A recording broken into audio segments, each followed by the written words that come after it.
So recently, Klaus Schwab announced that he's going to be stepping out from the World Economic Forum January of 2025, and there's a leading candidate that may replace him, whose books have sold 45 million copies in 65 different languages. His name is Yuval Harari. He's been called the brain of Klaus Schwab. His books have been recommended by Bill Gates, Obama, and many others. This is a guy that's known by many of the world leaders, prime ministers. He wrote a book called Sapiens, sold over 21 million copies. Homo Deus sold over 9 million copies. 21 Lessons for the 21st Century sold over 5 million copies. He's someone you ought to know. This is the end of human history, the end of human-dominated history. History will continue with somebody else in control. In 5 years, there'll be a technology that can make decisions independently and that can create new ideas independently. Maybe they'll be nice. Maybe they'll solve cancer and climate change, but we are not sure. I'm tending to think of it more in terms of really an alien invasion, an alien fleet of spaceships coming from planet Zircon or whatever with highly intelligent beings. This is what we are facing, except that the aliens are not coming in spaceships from planet Zircon, they're coming from the laboratory. They're coming from the laboratory. Coming from the laboratory. If the humans are divided among themselves and are in an arms race, then it becomes almost impossible to contain this alien intelligence.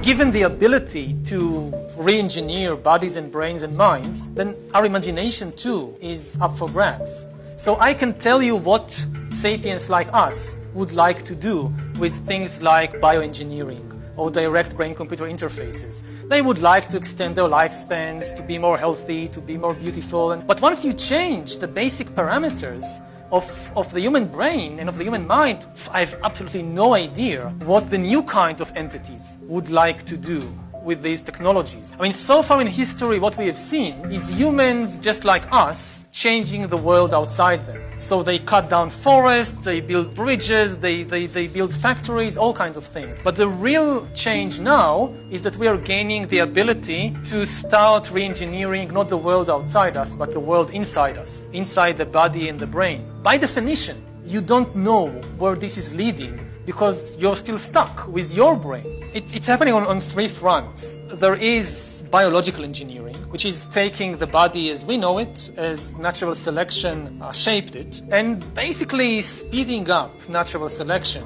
And we are beginning to see all kinds of interventions on the genetic level, all kinds of interventions with the growing new organs. So this is one front, biological engineering, which is the most conservative because it still stays with the basic building blocks of organisms as we have known them for 4 billion years. The second approach is more radical, and this is to start combining organic and inorganic stuff. So direct brain-computer interfaces, replacing organic hands with bionic hands, adding to the body a second immune system, which is not organic but an inorganic immune system made up of millions tiny nanorobots inside your body that diagnose cancer, but you still, the main command and control center is still your organic brain. The third and most radical way is to completely give up, completely abandon organic stuff and create completely inorganic life forms. Whether this can be done or not is an open question. The biggest open question as yet, so far, in the life sciences, is the question of consciousness. We have no idea what consciousness is, what it does, how it emerges. The common assumption is that somehow the mind, consciousness, emerges from the brain, and if we hack the brain, and if we understand how billions of neurons create subjective experiences, then there should be no barrier for recreating these kinds of experiences based on silicon and not carbon, based on computers and not brains. At present, it's just a dogma. We are still far from really understanding consciousness.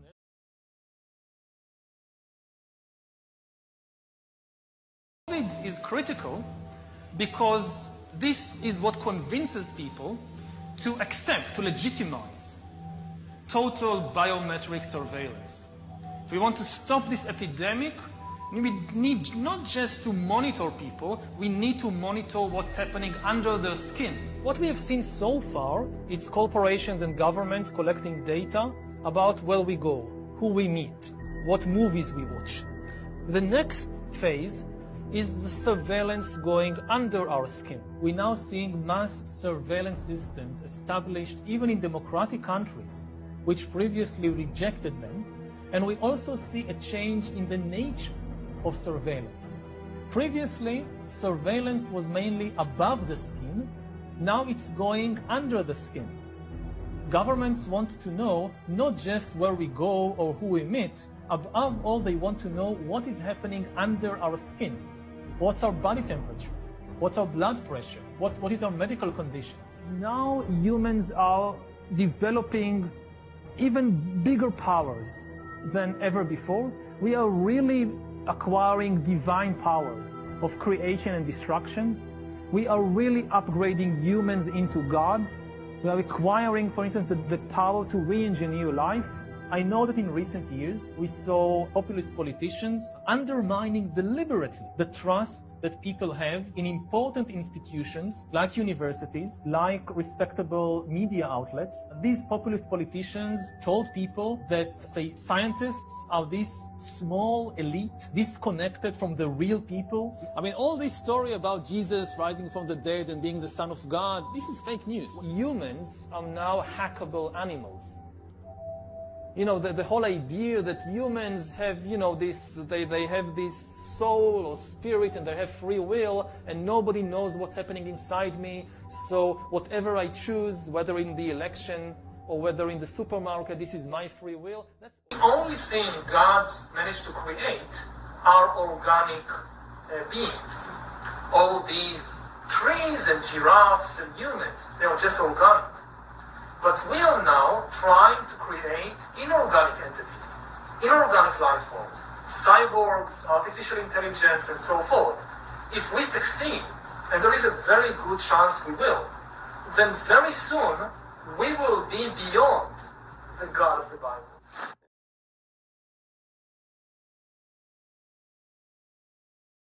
Revelation chapter 13, verse 14.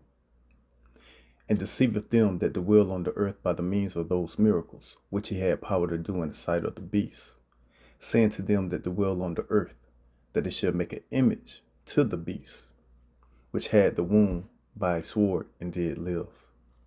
I like to say all praises to Yahweh, by Hashem, Yahweh Shai, double honors to my elders at Great Millstone. Honor to all the brethren out here doing the work in the will of the Father, in truth and sincerity. And as you can see, man, we got the man of sin, the son of perdition, man. Hey, man, this man is revealing all horns, man. If you so-called Negroes, Latinos, and Native Americans, if you can't see who the devil is, man, if you can't understand who Lucifer is, man, hey, man, this man is Lucifer. This man is the devil. This man is the Satan on earth, man. All right? This is the mad scientist, man. That's the laboratory, man. Sleazy E, Esau, Edom, Idumea, man. The red boy of the scriptures, man. The madman on earth, man. Mad Max. This is the son of perdition, man, who is being revealed for what he is, man. All right? This man is the counsel of the earth, man. You let this man run around for too long, hey, there will be no flesh to be saved. So listen up, you so-called Negroes, Latinos, and Native Americans, for you're the biblical Israelites. If your father or if your father is a so-called Negro, Latino, or Native American, you are an Israelite, not according to your skin color, not according to the language that you're speaking, not according to the lands that you're dwelling in. And this is Revelation chapter 13, verse 14. And deceiveth them that dwell on the earth by the means of those miracles which he had power to do in the sight of the beast. Who is that he? Who's the deceiver, the devil? Who's got these miracles, man? Who got the technology to bring forth these miracles, man? Yeah, who is that he? Esau, Edom, Idumea, the so-called white man, Caucasian, the Caucasus Mountains, the caveman. So easy. Hey, so easy a caveman could do it. Yeah, that guy, man. And he had sight to do it in front of the beast, man. What is the beast?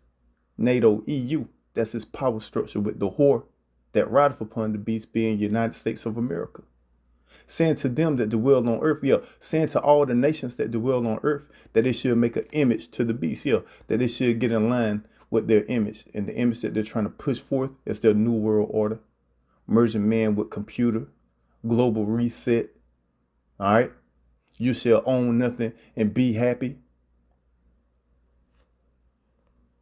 Which he had the wound by a sword and did live. And he was wounded by a sword when? Back in the ancient Roman Empire, man. This is new Roman Empire, man. All right. He was wounded in the ancient Roman Empire. All right. Went during the Dark Ages, or what you know is the Byzantine Empire, the Holy Roman Empire, which was ruled by what you know today as African Americans, so-called Negroes, man. Yeah, we ruled during the Dark Ages, during the Byzantine Empire, during what you know as the Holy Roman Empire, man. Which you could look up books like the Black Russian Icons, man, and see how it was ruling over in Europe, Asia, and so forth and so on, man.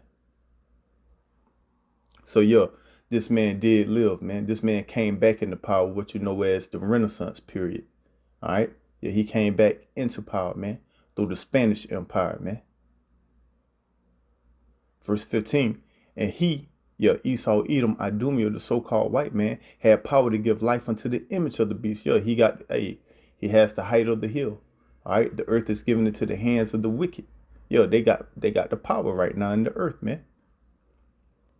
And he had power to give life unto the image of the beast. So he has this power to bring forth his new world order, man. His one world government, his global reset, merging man with computer, that the image of the beast should both speak and cause that as many would not worship the image of the beast should be killed. So if you don't want to get in line, if you don't want to go along with the beast, then guess what? Eventually, they're going to write up these draconian laws to where you're either going to be caged up like an animal in one of these concentration camps or be put to death, man. All right? Yeah, they got what you call I forgot the name that they use for it, but I'm gonna call it the retooling camps, where they're gonna try while you in the camp, they're gonna try to brainwash you to go along with the system. But if you can't get it, then they're just gonna put you to death, man. All right, yeah, we're gonna call it the retooling camp. Yeah, they're gonna try to retool you. All right, brainwash you into going along with the image. Verse 16, and he causeth all, both small and great, rich and poor, free and bond, to receive a mark in their right hand or in their foreheads. Yeah, and that is that ICBM, Salakia, not ICBM, the RFID microchip. All right, once again, that is that RFID, once again, RFID microchip, man. And it said he causeth all, man. He causeth all. You see that? Both small and great, whether you somebody in society or whether you are nobody in society, rich and poor, whether you got money or whether you ain't got no money, free and bond, whether you walking around freely or whether you locked up in a prison, concentration camp, so forth and so on, man. Yeah, you gonna be represented with this mark, man, to either go on your right hand, left hand, arm, forehead, leg, wherever they try to put it, man. You're going to be presented with this, man. And that no man might buy or sell, save he that had the mark or the name of the beast or the number of his name. Yeah, you're going to have this RFID chip, all right, to buy and sell in this new system, man, in this beast system, man. And they're setting it up, man. You see the video. You see what your boy want to do, all right? You see he taking over for Dr. Doom, all right? He's the next man in charge in 2025, man. All right, over the World Economic Forum, man. And they're going to push the agenda, man. So, yeah, the whole system is soon to change, man. What you know today as capitalism, that shit is over with, man. What you know today as the dollar bill, all that shit that y'all stacking up, thinking y'all thinking that's finna bring y'all some type of surety and certainty in this world, that shit finna get wiped out too, man. Yeah, it's going to be a new monetary system, man. And it will involve that chip, man. And Lord willing, my video don't get cut down for speaking so bluntly. All right. So yeah, you're gonna have to receive that to buy or sell in this society, man. You're gonna have to get that mark. And you will be numbered, all right, in this beast system, man. Yeah, you're gonna receive a barcode, all All right, connected to that chip, you will become a number. You will become a commodity that shall be tracked and monitored at all times. And if you go off and do something they don't like, that like they say, that cut your chip off, man. That simple, man. Yeah, the son of perdition is doing his thing, man. And this is the last scripture, and we're gonna get up out of here. I gotta go to work. This is Revelation chapter 19, verse 20. And the beast was taken. Yeah, EU NATO, the so-called white man's power structure, is soon to be taken out the way, man. That's the good news.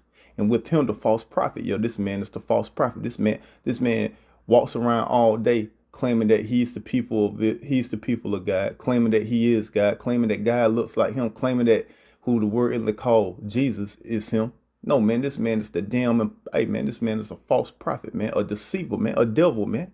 All right, bringing falsehoods, man. And half of you simple ass Negroes, Latinos, and Native Americans, you eat it up, man. All right, whatever this man pumped through the media, you believe in it and you eat it up, man. This man is the damn devil, man. All right, this is the false prophet, man. Yeah, Esau, Edom, Idumea, the so-called white man that wrought miracles before him, with which he deceived them that have received the mark of the beast. Yeah, he gonna deceive y'all. He gonna trick some of y'all into receiving that mark, man. Yeah, he gonna trick some of y'all into receiving that RFID microchip. Gonna tell you that it's the best thing since sliced bread. Probably tell you that, oh, if you receive the chip, we're gonna give you reparations. Yeah, you so-called Negroes, Latinos, and Native Americans, you want reparations? Receive this RFID microchip, the money on there. Yeah, y'all gonna take it. Hell yeah, y'all is. And them that worship his image. Yeah. And all these simpletons, all these other heathens of the other nations that's going to worship this image, that's going to think it's cool, all right? That think this technology is hip. Oh, this is so cool. Look, I can do this with my chip. I can do that. I can do, yeah. Yeah, he going to deceive you. Them both will cast alive into the lake of fire, burning with brimstone. Yeah, you receive that chip, your ass is going to be put to death. Even if you make it to the point to see the lake of fire, man. For some shall die before then, man. Through the wars and the class wars, the Civil War, the civil unrest, World War III, the food riots. What else we got out here? The famine, getting killed by pestilence, diseases, getting eaten by animals that's going to be coming from the wild, coming into the cities due to the lack of resources and food. Yeah, all this shit going to be going down out here, man. So with that, I'd like to say all praises to Yahweh by Hashem, Yahweh Shai, double honors to my elders at Great Millstone, honors to all the brethren out here.